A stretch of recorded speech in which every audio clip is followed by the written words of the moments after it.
ਨਾਲ ਮੇਰੀ ਵਾਈਫ ਰਜਨੀਸ਼ ਹੈ। ਸੋ ਅੱਜ ਅਸੀਂ ਆਪਣੀ ਜੀਵਨ ਦੀ ਬਹੁਤ ਵੱਡੀ ਗਵਾਹੀ ਦੇਣ ਦੇ ਲਈ ਜਾ ਰਹੇ ਹਾਂ, ਜੋ ਖੁਦਾ ਨੇ ਸਾਡੇ ਜੀਵਨ ਦੇ ਵਿੱਚ ਵੱਡਾ ਅਦਭੁਤ ਕਾਰਜ ਕੀਤਾ ਹੈ। ਜੂਨ 2018 ਦੇ ਵਿੱਚ ਸਾਡੀ ਮੈਰਿਜ ਹੋਈ। ਸੋ ਅਸੀਂ ਆਪਣੀ ਮੈਰਿਜ ਲਾਈਫ ਦੇ ਵਿੱਚ ਬਹੁਤ ਖੁਸ਼ ਸੀਗੇ ਜੀ। ਸੋ ਅਸੀਂ ਕੁਝ ਟਾਈਮ ਤੋਂ ਬਾਅਦ ਸਾਡੇ ਘਰਦਿਆਂ ਨੇ ਬੋਲਿਆ ਕਿ ਤੁਸੀਂ ਬੇਬੀ ਪਲਾਨ ਕਰੋ। ਸੋ ਅਸੀਂ ਬੇਬੀ ਪਲਾਨ ਕੀਤਾ, ਬਟ ਮੇਰੀ ਵਾਈਫ ਨੂੰ ਪ੍ਰੈਗਨੈਂਸੀ ਕਨਸੀਵ ਨਹੀਂ ਹੋ ਰਹੀ ਸੀ। ਜਦੋਂ ਅਸੀਂ ਬੇਬੀ ਦੇ ਲਈ ਪਲਾਨ ਕੀਤਾ, ਬਟ ਮੇਰੀ ਵਾਈਫ ਪ੍ਰੈਗਨੈਂਟ ਨਹੀਂ ਹੋ ਪਾ ਰਹੀ। ਸੋ ਇਸ ਤੋਂ ਬਾਅਦ ਅਸੀਂ ਆਪਸ ਦੇ ਵਿੱਚ ਸਲਾਹ ਕੀਤੀ ਕਿ ਅਸੀਂ ਕਿਸੇ ਡਾਕਟਰ ਤੋਂ ਸਲਾਹ ਲਈਏ। ਜਦੋਂ ਮੈਨੂੰ ਪ੍ਰੈਗਨੈਂਸੀ ਕਨਸੀਵ ਨਹੀਂ ਹੋ ਰਹੀ ਸੀ ਤਾਂ ਮੇਰੇ ਹਸਬੰਡ ਨੇ ਮੈਨੂੰ ਨੇੜੇ ਤੇੜੇ ਦੇ ਡਾਕਟਰਾਂ ਕੋਲ ਲੈ ਕੇ ਗਏ। ਫਿਰ ਉਹਨਾਂ ਨੇ ਮੈਨੂੰ ਮੈਡੀਸਨ ਦਿੱਤੀਆਂ, ਪਰ ਮੈਡੀਸਨ ਨਾਲ ਵੀ ਕੋਈ ਫਰਕ ਨਹੀਂ ਪਿਆ। ਉਹਨਾਂ ਦੇ ਨਾਲ ਮੇਰੇ ਪੀਰੀਅਡਸ ਇਰੈਗੂਲਰ ਹੋਣੇ ਸ਼ੁਰੂ ਹੋ ਗਏ। 2-2 3-3 ਮਹੀਨਿਆਂ ਬਾਅਦ ਮੈਨੂੰ ਪੀਰੀਅਡਸ ਆਉਂਦੇ ਸੀ। ਜਦੋਂ ਨੇੜੇ ਤੇੜੇ ਦੇ ਡਾਕਟਰਾਂ ਤੋਂ ਵੀ ਮੈਡੀਸਿਨ ਲੈਣ ਤੋਂ ਬਾਅਦ ਮੇਰੀ ਵਾਈਫ ਨੂੰ ਪ੍ਰੈਗਨੈਂਸੀ ਕਨਸੀਵ ਨਹੀਂ ਹੋ ਰਹੀ ਸੀ। ਸੋ ਇੱਕ ਦਿਨ ਮੈਂ YouTube ਚਲਾ ਰਿਹਾ ਸੀ ਤੇ YouTube ਤੇ ਇੱਕ IVF ਸੈਂਟਰ ਦੀ ਮੈਂ ਐਡ ਦੇਖੀ। ਸੋ ਉਸ ਦੇ ਵਿੱਚ ਦੇਖ ਕੇ ਮੈਂ ਆਪਣੀ ਵਾਈਫ ਦੇ ਨਾਲ ਸਲਾਹ ਕੀਤੀ ਕਿ ਇਹ ਵੀ ਇੱਕ ਬੱਚਿਆਂ ਦੇ ਸਪੈਸ਼ਲਿਸਟ IVF ਸੈਂਟਰ ਹੈ। ਸੋ ਆਪਾਂ ਇੱਕ ਵਾਰੀ ਇੱਥੇ ਜਾ ਕੇ ਵੇਖਦੇ ਹਾਂ ਕਿ ਕੀ ਪਤਾ ਵੀ ਸਾਨੂੰ ਇੱਥੋਂ IVF ਦੇ ਸੈਂਟਰ ਦੇ ਰਾਹੀਂ ਸਾਨੂੰ ਬੇਬੀ ਮਿਲਣਾ ਹੋਵੇ। ਉਸ ਤੋਂ ਬਾਅਦ ਜਦੋਂ ਅਸੀਂ ਨੇੜੇ ਦੇ IVF ਸੈਂਟਰ ਦੇ ਵਿੱਚ ਗਏ ਤੇ ਉਹਨਾਂ ਨੇ ਮੇਰੀ ਵਾਈਫ ਦੇ ਤੇ ਮੇਰੇ ਟੈਸਟ ਕੀਤੇ। ਸੋ ਟੈਸਟ ਕਰਨ ਤੋਂ ਬਾਅਦ ਉਹਨਾਂ ਨੇ ਦੱਸਿਆ ਕਿ ਤੁਹਾਡੇ ਜਿਹੜੇ ਸਪਰਮ ਆ ਉਹ ਨੀਲੇ ਆ, ਕਿ ਤੁਸੀਂ ਨੈਚੁਰਲ ਤਰੀਕੇ ਦੇ ਨਾਲ ਫਾਦਰ ਨਹੀਂ ਬਣ ਸਕਦੇ, ਬੇਬੀ ਕਨਸੀਵ ਨਹੀਂ ਹੋ ਸਕਦਾ, ਤੁਹਾਨੂੰ IVF ਹੀ ਕਰਾਉਣਾ ਪੈਣਾ ਆ। ਜਦੋਂ ਉਹਨਾਂ ਨੇ ਸਾਨੂੰ IVF ਦਾ ਸੁਜੈਸਟ ਕੀਤਾ ਤੇ ਉਸ ਤੋਂ ਬਾਅਦ ਅਸੀਂ ਆਪਣੇ ਘਰ ਆ ਗਏ। ਬੜੇ ਪਰੇਸ਼ਾਨ ਸੀ ਅਸੀਂ। ਮੇਰੀ ਵਾਈਫ ਨੇ ਕਿਸੇ ਨਾਲ ਗੱਲ ਨਹੀਂ ਕਰਨੀ, ਮੈਂ ਵੀ ਕਿਸੇ ਨਾਲ ਗੱਲ ਨਹੀਂ ਕਰਨੀ। ਜਿੱਥੇ ਮੈਂ ਜੌਬ ਕਰਦਾ ਸੀ ਮੈਂ ਆਪਣੇ ਫਰੈਂਡ ਦੇ ਨਾਲ ਆਪਣੀ ਪ੍ਰੋਬਲਮ ਸ਼ੇਅਰ ਕੀਤੀ ਤੇ ਜਦੋਂ ਮੈਂ ਉਹਨਾਂ ਦੇ ਨਾਲ ਪ੍ਰੋਬਲਮ ਸ਼ੇਅਰ ਕੀਤੀ, ਕੁਝ ਦਿਨਾਂ ਤੋਂ ਬਾਅਦ, ਕੁਝ ਟਾਈਮ ਤੋਂ ਬਾਅਦ ਮੇਰੇ ਦੋਸਤ ਮੇਰਾ ਮਜ਼ਾਕ ਉਡਾਉਂਦੇ ਸੀ ਤੇ ਮੈਨੂੰ ਸ਼ਰਮਿੰਦਗੀ ਮਹਿਸੂਸ ਹੁੰਦੀ ਸੀ। ਤੇ ਜਦੋਂ ਮੈਂ ਜੌਬ ਤੇ ਜਾਂਦਾ ਸੀ ਤਾਂ ਮੇਰੇ ਦੋਸਤ ਦੂਰੋਂ ਮੈਨੂੰ ਬੁਲਾਉਂਦੇ ਸੀ ਕਿ ਉਹ ਦੇਖੋ ਕਿੰਨਰ ਹਿਜੜਾ ਤੁਰਿਆ ਆ ਰਿਹਾ। ਜਦੋਂ ਮੇਰੇ ਦੋਸਤ ਮੈਨੂੰ ਇਦਾਂ ਕਿੰਨਰ ਬੋਲਦੇ ਹੁੰਦੇ ਸੀ, ਹਿਜੜਾ ਬੋਲਦੇ ਹੁੰਦੇ ਸੀ, ਤਾਂ ਮੇਰੇ ਮਨ ਦੇ ਵਿੱਚ ਬਹੁਤ ਸਾਰੇ ਸਵਾਲ ਉੱਠਦੇ ਸੀ। ਮੈਂ ਬੜਾ ਪਰੇਸ਼ਾਨ ਹੁੰਦਾ ਸੀਗਾ ਤੇ ਮੈਂ ਜਦੋਂ ਜੌਬ ਤੇ ਜਾਣਾ, ਮੈਂ ਆਪਣੇ ਜੌਬ ਤੇ ਬੈਠ ਕੇ ਕਿਸੇ ਨਾਲ ਵੀ ਨਹੀਂ ਗੱਲ ਕਰਦਾ ਸੀ, ਨਾ ਕਿਸੇ ਨਾਲ ਲੰਚ ਕਰਦਾ ਸੀ, ਆਪਣਾ ਇਕੱਲਾ ਹੀ ਰਹਿੰਦਾ ਸੀ। ਤੇ ਇੱਥੇ ਤੱਕ ਕਿ ਮੈਂ ਆਪਣੇ ਘਰ ਵੀ ਜਾਣਾ ਬੰਦ ਕਰ ਦਿੱਤਾ ਸੀ। ਕਈ ਵਾਰੀ ਲੇਟ ਨਾਈਟ ਜਾਣਾ, ਕਈ ਵਾਰ ਮੈਂ ਜਾਣਾ ਨਹੀਂ। ਸਾਡੀ ਮੈਰਿਜ ਨੂੰ 4 ਸਾਲ ਕੰਪਲੀਟ ਹੋ ਗਏ ਸੀ ਤੇ ਉਸ ਤੋਂ ਬਾਅਦ ਮੇਰੀ ਵਾਈਫ ਇੱਕ ਵੀ ਵਾਰ ਪ੍ਰੈਗਨੈਂਟ ਨਹੀਂ ਹੋਈ। तो इस दी वजह तो असी काफ़ी परेशान सी ते काफ़ी दुखी रहना स्टार्ट कर दिता सी।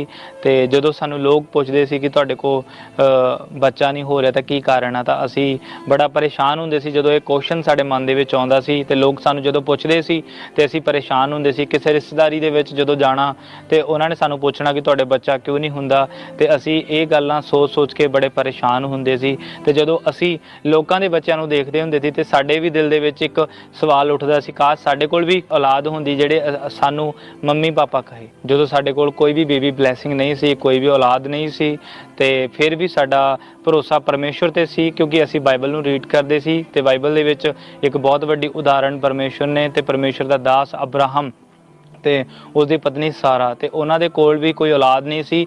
ਬਟ ਪਰਮੇਸ਼ਵਰ ਨੇ ਸਮਾਂ ਆਉਣ ਤੇ, ਉਹਨਾਂ ਦਾ ਟਾਈਮ ਆਉਣ ਤੇ ਪਰਮੇਸ਼ਵਰ ਨੇ ਉਹਨਾਂ ਨੂੰ ਇੱਕ ਵੰਸ਼ ਦੇ ਨਾਲ ਬਲੈਸ ਕੀਤਾ। ਅਸੀਂ 2015 ਤੋਂ ਅੰਕਨੂਲਾ ਮਿਨਿਸਟਰੀ ਨੂੰ ਫੋਲੋ ਕਰ ਰਹੇ ਸੀ ਤੇ ਜਦੋਂ ਅਸੀਂ ਇੱਥੇ ਦੇਖਿਆ ਕਿ ਬਹੁਤ ਸਾਰੇ ਅਣਗਿਣਤ ਲੋਕਾਂ ਨੂੰ ਬੇਬੀ ਬਲੈਸਿੰਗ ਮਿਲ ਰਹੀਆਂ ਨੇ, ਬੱਚਿਆਂ ਦੀਆਂ ਬਲੈਸਿੰਗਸ ਮਿਲ ਰਹੀਆਂ ਨੇ, ਤੇ ਖੁਦਾ ਦੇ ਦਾਸ ਨੇ ਕਿਹਾ ਸੀ ਕਿ ਖੁਦਾ ਆਪਣੇ ਜਿਹੜੇ ਚਮਤਕਾਰ ਹੈ ਰਿਪੀਟ ਕਰਦਾ। ਤਾਂ ਅਸੀਂ ਇੱਥੇ ਇੱਕ ਗਵਾਹੀ ਨੂੰ ਸੁਣਿਆ ਸੀ ਜਿਨ੍ਹਾਂ ਦੀ ਉਮਰ ਤਕਰੀਬਨ 50 ਸਾਲ ਦੇ ਨੇੜੇ ਤੇੜੇ ਸੀ ਤੇ ਖੁਦਾ ਨੇ ਬੁਢਾਪੇ ਦੇ ਵਿੱਚ ਵੀ ਉਹਨਾਂ ਨੂੰ ਜੁੜਵਾਂ ਬੱਚਿਆਂ ਦੇ ਨਾਲ ਬਲੈਸ ਕੀਤਾ।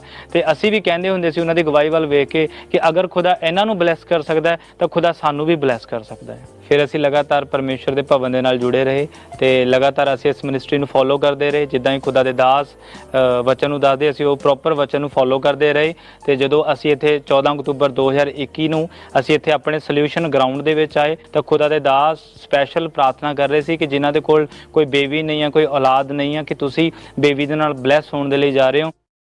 आपको वो भूलेगा नहीं, आपको फलता हुआ मैं देख रहा हूँ, बेबी के टेस्टिमनी के साथ आते हुए देख रहा हूँ। मैं आपको फल लाता हुआ देख रहा हूँ, मैं देख रहा हूँ आपको फल लाते हुए यीशु मसीह के नाम में। हालेलुया। ਜਦੋਂ ਅਸੀਂ ਉਹ ਸਾਮਰਥੀ ਪ੍ਰਾਰਥਨਾ ਨੂੰ ਰਿਸੀਵ ਕਰਨ ਤੋਂ ਬਾਅਦ ਅਸੀਂ ਆਪਣੇ ਘਰੇ ਗਏ। ਉਹ ਸਾਮਰਥੀ ਪ੍ਰਾਰਥਨਾ ਨੂੰ ਗ੍ਰਹਿਣ ਕਰਨ ਤੋਂ ਬਾਅਦ ਐਂਜਲਸ ਖੁਦਾ ਦੇ ਦਾਸ ਦੇ ਰੂਪ ਦੇ ਵਿੱਚ ਮੇਰੇ ਸੁਪਨੇ ਦੇ ਵਿੱਚ ਆਏ ਤੇ ਉਹਨਾਂ ਨੇ ਮੈਨੂੰ ਇੱਕ ਵਰਡ ਬੋਲਿਆ, ਕਹਿੰਦੇ ਉੱਠ ਪ੍ਰਕਾਸ਼ਮਾਨ ਹੋ ਕਿਉਂਕਿ ਤੇਰਾ ਪ੍ਰਕਾਸ਼ ਆ ਗਿਆ। ਜਾਤੀ ਜਾਤੀ ਤੇਰੇ ਕੋਲ ਪ੍ਰਕਾਸ਼ ਲੈਣ ਦੇ ਲਈ ਆਇਆ ਕਰਨਗੇ, ਰਾਜਾ ਤੇਰੇ ਆਰੋਹਣ ਦੇ ਪ੍ਰਤਾਪ ਦੇ ਲਈ ਆਇਆ ਕਰਨਗੇ। ਉਸ ਸੁਪਨੇ ਤੋਂ ਬਾਅਦ ਮੈਨੂੰ ਇਦਾਂ ਫੀਲ ਹੋਇਆ ਕਿ ਜਿੱਦਾਂ ਪਰਮੇਸ਼ਵਰ ਨੇ ਮੇਰੇ ਪ੍ਰਾਰਥਨਾ ਨੂੰ ਸੁਣ ਲਿਆ, ਕਿ ਮੇਰੀ ਗਵਾਹੀ ਬਣ ਚੁੱਕੀ ਆ। ਨਵੰਬਰ 2021 ਦੇ ਵਿੱਚ ਜਦੋਂ ਮੇਰੀ ਵਾਈਫ ਨੇ ਪ੍ਰੈਗਨੈਂਸੀ ਟੈਸਟ ਕੀਤਾ ਤਾਂ ਮੇਰੀ ਵਾਈਫ ਮੈਰਿਜ ਦੇ 4 ਸਾਲਾਂ ਬਾਅਦ ਪਹਿਲੀ ਵਾਰ ਪ੍ਰੈਗਨੈਂਟ ਸੀ। ਤੇ ਜਦੋਂ ਮੇਰੀ ਵਾਈਫ ਨੇ ਮੈਨੂੰ ਦੱਸਿਆ ਕਿ ਮੈਂ ਪ੍ਰੈਗਨੈਂਟ ਆ ਤੇ ਮੈਨੂੰ ਇਸ ਗੱਲ ਦੇ ਉੱਤੇ ਬਲੀਵ ਨਹੀਂ ਆਇਆ ਕਿ ਇਹ ਹੋ ਹੀ ਨਹੀਂ ਸਕਦਾ। ਤੇ ਮੇਰਾ ਇੱਕ ਦੋਸਤ ਡਾਕਟਰ ਹੈ, ਮੈਂ ਉਹਦੇ ਕੋਲ ਮਾਰਨਿੰਗ ਟਾਈਮ ਗਿਆ ਤੇ ਸਵੇਰੇ ਗਿਆ ਤੇ ਉਹਨਾਂ ਦੇ ਕੋਲੋਂ ਮੈਂ 5 ਪ੍ਰੈਗਨੈਂਸੀ ਕਿੱਟਾਂ ਲੈ ਕੇ ਆਇਆ ਤੇ ਮੈਂ ਆਪਣੀ ਵਾਈਫ ਨੂੰ ਬੋਲ ਕੇ ਗਿਆ ਕਿ ਮੈਂ ਆ ਕੇ ਖੁਦ ਚੈੱਕ ਕਰਾਂਗਾ, ਕਿ ਮੈਂ ਖੁਦ ਬਲੀਵ ਕਰਾਂਗਾ, ਮੈਂ ਖੁਦ ਆਪਣੇ ਅੱਖਾਂ ਨਾਲ ਦੇਖਾਂਗਾ। ਤੇ ਜਦੋਂ ਮੈਂ ਆ ਕੇ ਉਹ ਟੈਸਟ ਸਟਾਰਟ ਕੀਤੇ, ਜਦੋਂ ਮੈਂ ਪਹਿਲੀ ਕਿੱਟ ਚੈੱਕ ਕੀਤੀ ਤਾਂ ਉਹ ਪਹਿਲੀ ਪੋਜ਼ਿਟਿਵ, 2 ਪੋਜ਼ਿਟਿਵ, 3 ਪੋਜ਼ਿਟਿਵ, ਉਹ 5 ਦੀਆਂ 5 ਪੋਜ਼ਿਟਿਵ ਸੀਗੀਆਂ ਤੇ ਬਸ ਮੇਰੀ ਖੁਸ਼ੀ ਦਾ ਕੋਈ ਟਿਕਾਣਾ ਨਹੀਂ ਸੀਗਾ। ਮੈਂ ਬਹੁਤ ਆਨੰਦਿਤ ਸੀਗਾ। ਪਰਮੇਸ਼ਰ ਨੇ ਮੇਰੀ ਵਾਈਫ ਨੂੰ 9 ਮੰਥ ਡਿਲੀਵਰੀ ਦੇ ਟਾਈਮ ਸੰਭਾਲ ਕੇ ਰੱਖਿਆ ਤੇ ਸਾਨੂੰ ਪਰਮੇਸ਼ਰ ਨੇ 6 ਅਗਸਤ 2022 ਦੇ ਵਿੱਚ ਇੱਕ ਬਹੁਤ ਹੀ ਸੋਹਣੀ, ਬਹੁਤ ਹੀ ਸੁੰਦਰ ਬੇਬੀ ਗਰਲ ਦੇ ਨਾਲ ਬਲੈਸ ਕੀਤਾ। ਤੇ ਜਦੋਂ ਮੈਂ ਉਸ ਨੂੰ ਵੇਖਿਆ ਮੇਰੀ ਖੁਸ਼ੀ ਦਾ ਕੋਈ ਟਿਕਾਣਾ ਨਹੀਂ ਸੀ। ਸਾਡਾ ਪੂਰਾ ਪਰਿਵਾਰ ਇੰਨਾ ਖੁਸ਼ ਸੀ, ਪੂਰਾ ਹਸਪੀਟਲ ਸਾਨੂੰ ਪੁੱਛ ਰਿਹਾ ਸੀ ਕਿ ਤੁਸੀਂ ਇਹ ਆਂਸੂ ਕਿਉਂ ਬਹਾ ਰਹੇ ਹੋ, ਬਟ ਉਹਨਾਂ ਨੂੰ ਇਹ ਨਹੀਂ ਪਤਾ ਸੀ ਕਿ ਖੁਦਾ ਨੇ ਸਾਨੂੰ ਕਿਸ ਰੀਤੀ ਦੇ ਨਾਲ ਬਲੈਸ ਕੀਤਾ। ਅਸੀਂ ਬਹੁਤ ਆਨੰਦਿਤ ਸੀ ਤੇ ਬਹੁਤ ਖੁਸ਼ ਸੀਗੇ ਤੇ ਹੁਣ ਮੈਂ ਆਪਣੀ ਬੇਟੀ ਦੇ ਨਾਲ ਬਹੁਤ ਬਲੈਸ ਹਾਂ, ਪਰਿਵਾਰ ਦੇ ਨਾਲ ਬਹੁਤ ਖੁਸ਼। ਜਿਸ ਨਾਮ, ਉਸ ਸਕਿਨਰ ਨਾਮ ਦੇ ਨਾਲ ਲੋਕ ਮੈਨੂੰ ਬੁਲਾਉਂਦੇ ਸੀ ਤੇ ਉਸ ਸ਼ਰਮਿੰਦਗੀ ਨੂੰ ਮੇਰੇ ਖੁਦਾ ਨੇ ਜੜ ਤੋਂ ਖਤਮ ਕੀਤਾ। ਡਾਕਟਰਸ ਦੇ ਇਹ ਸ਼ਬਦ ਸੀਗੇ ਕਿ ਤੁਸੀਂ ਨੈਚੁਰਲ ਤਰੀਕੇ ਦੇ ਨਾਲ ਬਾਪ ਨਹੀਂ ਬਣ ਸਕਦੇ, ਮਦਰ ਫਾਦਰ ਨਹੀਂ ਬਣ ਸਕਦੇ, ਕਿ ਤੁਹਾਨੂੰ IVF ਹੀ ਕਰਾਉਣਾ ਪੈਣਾ। ਪਰਮੇਸ਼ਰ ਨੇ ਉਹ ਬਿਨਾਂ IVF ਤੋਂ ਸਾਨੂੰ ਮਦਰ ਫਾਦਰ ਬਣਾਇਆ ਤੇ ਪਰਮੇਸ਼ਰ ਨੇ ਸਾਨੂੰ ਇੱਕ ਬੇਬੀ ਗਰਲ ਦੇ ਨਾਲ ਬਲੈਸ ਕੀਤਾ। ਜਿਹੜੇ ਅੱਜ ਵੀ ਬੇ ਔਲਾਦ ਹੈ, ਅਸੀਂ ਉਹਨਾਂ ਨੂੰ ਦੋਨੇ ਜੀ ਅਸੀਂ ਮਿਲ ਕੇ ਇਹ ਸਲਾਹ ਦੇਣਾ ਚਾਹੁੰਦੇ ਹਾਂ ਕਿ ਉਹ ਪਰਮੇਸ਼ਰ ਤੇ ਭਰੋਸਾ ਰੱਖਣ ਤੇ ਪਰਮੇਸ਼ਰ ਦੇ ਨਾਲ ਖੜੇ ਰਹਿਣ, ਪਰਮੇਸ਼ਰ ਦੇ ਉੱਤੇ ਭਰੋਸਾ ਰੱਖਣ ਤੇ ਉਹਦੇ ਵਚਨ ਦੇ ਉੱਤੇ ਭਰੋਸਾ ਰੱਖਣ ਤੇ ਇੱਕ ਨਾ ਇੱਕ ਦਿਨ ਪਰਮੇਸ਼ਰ ਉਹਨਾਂ ਨੂੰ ਵੀ ਜ਼ਰੂਰ 100% ਪਰਮੇਸ਼ਰ ਉਹਨਾਂ ਨੂੰ ਇੱਕ ਨਾ ਇੱਕ ਦਿਨ ਬੇਬੀ ਦੇ ਨਾਲ ਬਲੈਸ ਕਰੇਗਾ।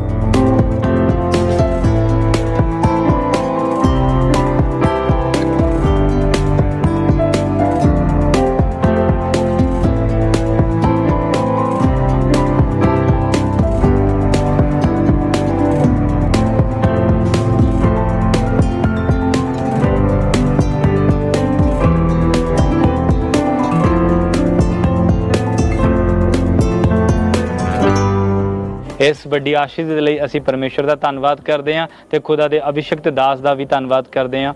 ਸਭ ਨੂੰ ਜੈ ਮਸੀਹ ਦੀ।